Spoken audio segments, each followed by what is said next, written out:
Olá, meu nome é Maria Alice, eu sou advogada trabalhista empresarial e hoje eu estou aqui com as minhas colegas, também advogadas trabalhistas, como sempre, doutora Aline e doutora Tayana, para mais um episódio do E aí, pode? Oi, pessoal. Olá! E pessoal, vou falar uma coisa. O tema de hoje eu particularmente gosto muito, porque além de ser uma rotina no dia a dia das empresas, é um assunto muito sério e ele é muito subjetivo, então ele é passivo de vários entendimentos. Vamos lá, vamos falar sobre justa causa. Bom, antes de mais nada, a gente precisa ter em mente que, assim, é um assunto que sempre, sempre, sempre vem. E aí, doutora, pode aplicar a justa causa para o funcionário?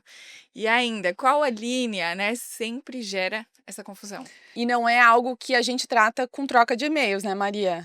Nesse caso, a gente precisa de imediatidade, tratar aquilo imediatamente. Então, há sempre uma comoção entre o RH, DP, o jurídico e o operacional também, né, para analisar, avaliar aquela situação. E nesse momento, os questionamentos vêm de todos os lados, né? Como é que eu faço? O que é que eu preciso? Tenho que afastar para averiguação. E tudo isso é muito importante, porque a gente tem que ser muito criterioso na aplicação, né, da justa causa. Ela tem que ser adequada, tem que ser certeira, para não gerar nenhum problema posterior, né. E a gente fala muitas vezes com esse brilho nos olhos, mas porque somos advogadas trabalhistas, né?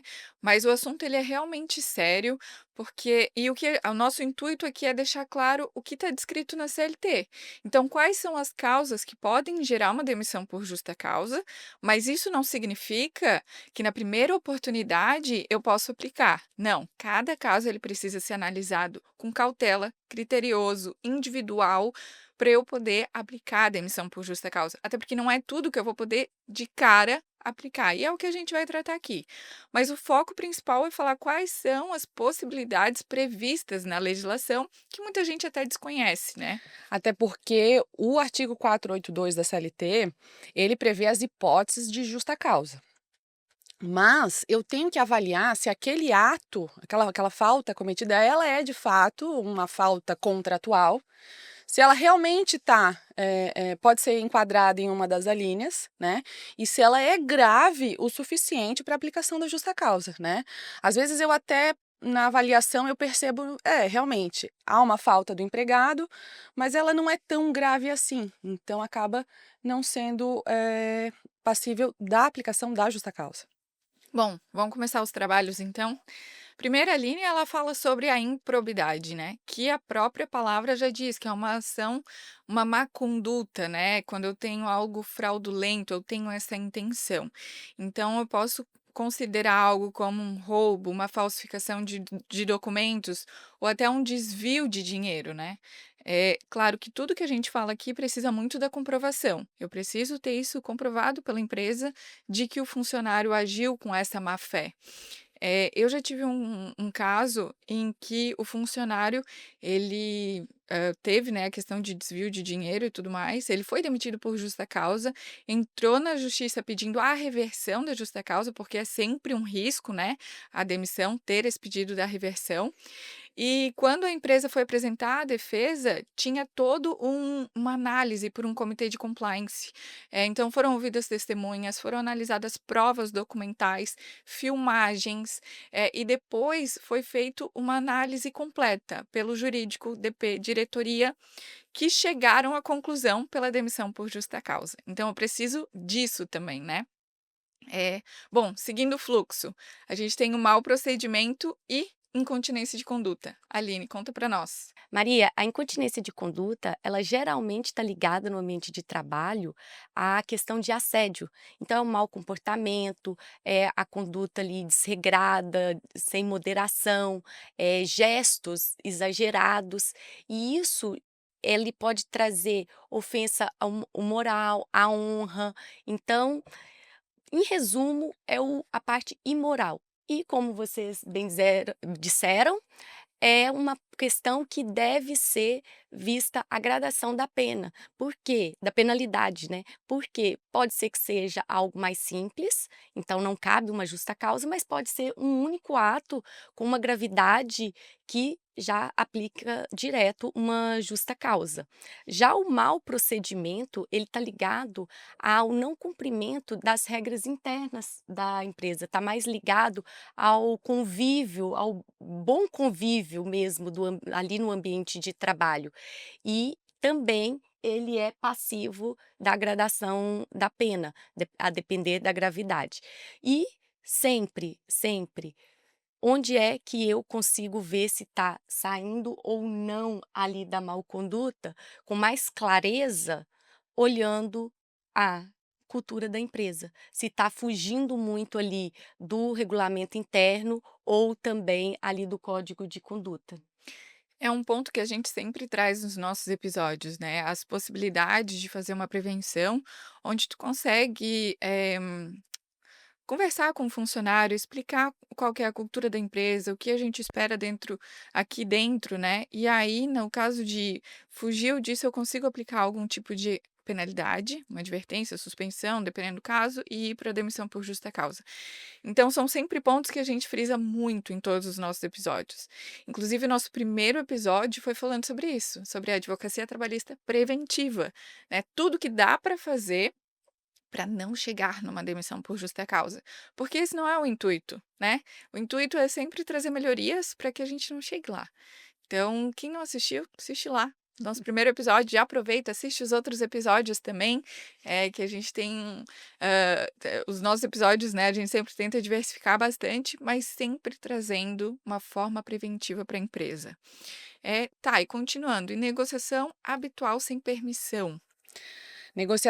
A negociação habitual, ela caracteriza quando o empregado age, eh, contrário à autorização do empregado, de forma habitual, que gere uma concorrência, tá, um desvio de clientes, certo?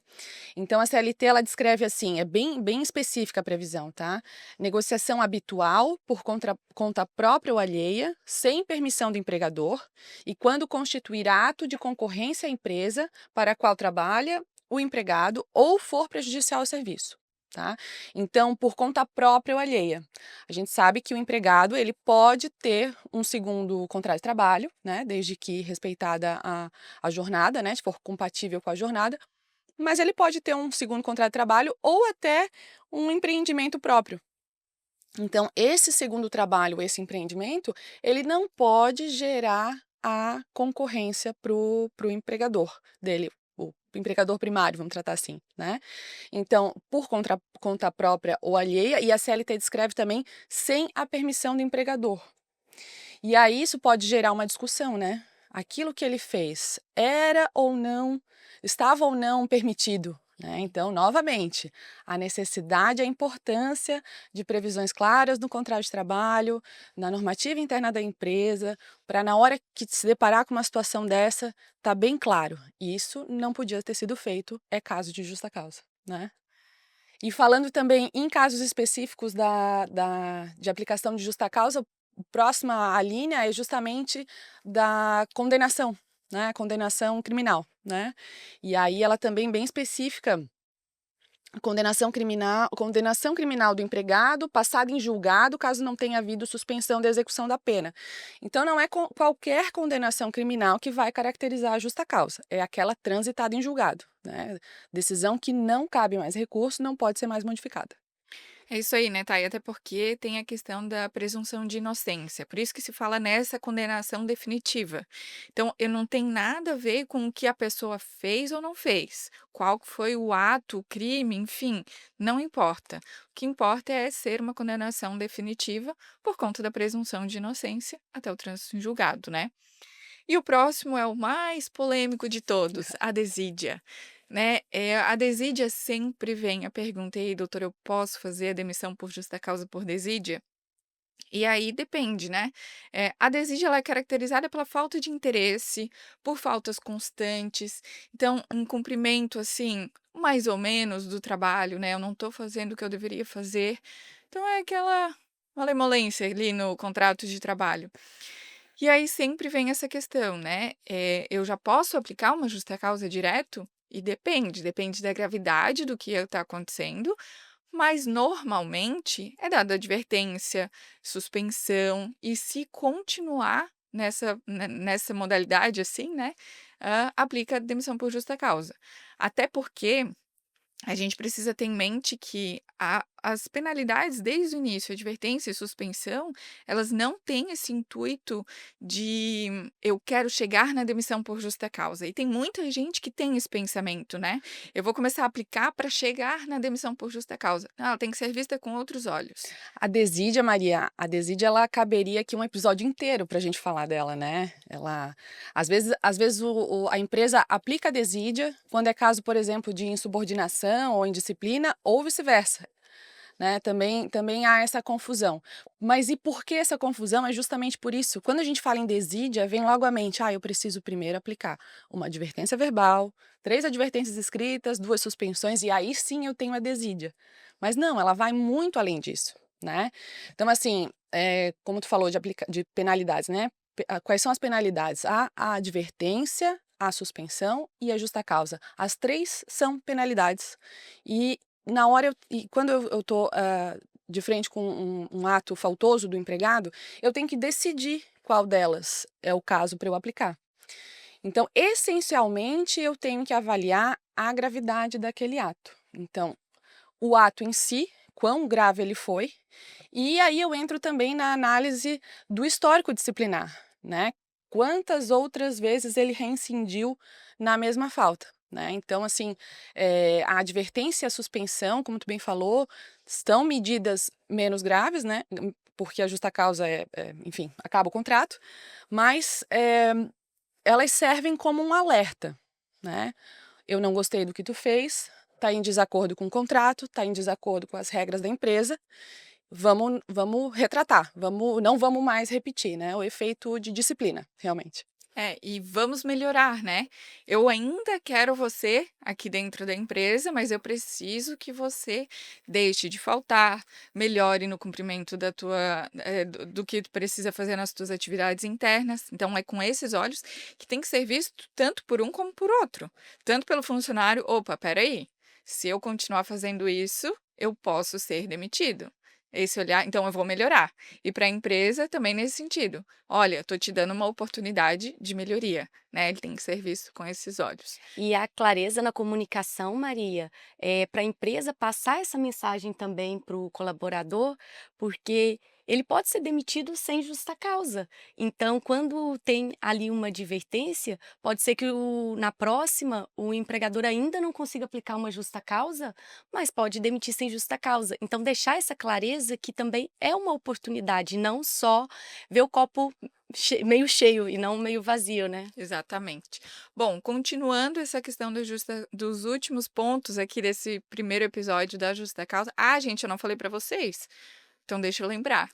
A gente vai ter 2 episódios de justa causa. Ah, é verdade. Esse primeiro é uma primeira parte e depois a gente vai ter uma segunda parte sobre justa causa, porque é um tema sobre a desídia. Se deixar para a doutora Tayana, já fica um episódio inteiro. A gente faz um A episódio gente faz inteiro, sem dúvida. Então esse da justa causa a gente separou em 2 partes, esse é o primeiro. Para encerrar o primeiro, Aline, tem a questão da embriaguez habitual, né?